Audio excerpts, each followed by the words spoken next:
بسم الله الرحمن الرحيم dhammaan shacabka Soomaaliyeed dalka gudihiisa iyo dibadiisa ku sugan waxaan ku salaamay salaanta islaamka assalaamu calaykum wa rahmatullaahi wa barakaatuh. Fariintan waxaan caawid u duubayaa anigoo ah hogaamiyaha xisbiga wadajir murashax u taagan xilka madaxweynimada Soomaaliya inaan si toos ah taageero u weydiisano shacabka Soomaaliyeed meel kasta ay joogaan dalka gudihiisa iyo dibadiisa intaba. walaalayaal sida ogtihiin ma jiro olole doorasho oo ka marma taakulayn iyo garab istaag dadkiisa adduunka dhanna waxaa lagu dhaqmaa dadka u tartamaya xilka madaxtinimada inay taageero iyo gacan weydiistaan dadkooda. waxa ayaan darro ah inay caado noqotay ama la caadaystay in lagu faano taageero ajnabi iyo dhaqaale laga helo dowlado shisheeye, taasoo keentay in qof kasta oo xilka Soomaaliya ku soo baxo oo maxbuus u noqdo ciddii taageertay go'aankeeda.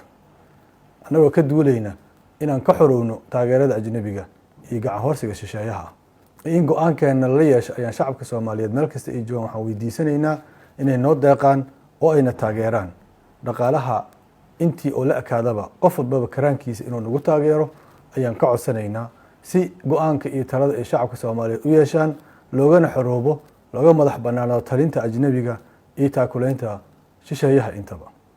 waxaan inkugu baaqayaa oo inka rajaynayaa oo inka codsanayaa in aad na taageertaan oo aad gacan noo fidisaan. waxaan u mahad celinayaa dadka taageerayaasha u ahaa xisbiga wadajir intii uu soo jiray oo gacanta la garab istaagnaa. waxaan uga mahad celinaynaa taageeradaas xoogga leh ay nala garab taagnaayeen sanadihii adkaa ee aan soo gudubnay.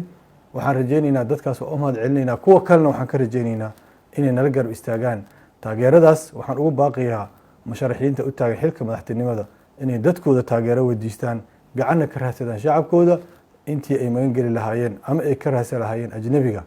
waxaan mar kale ku celinayaa oon abiil u dirayaa oo oon codsigayga ku xoojinayaa shacabka Soomaaliyeed inay taageero noo fidiyaan. taageeradooda ayaana nagu filan iyo Ilaahay subxaanahu wa tacaala oo aan tala saarano guushana waan gaari doonaa hadduu Ilaahay yiraahdo.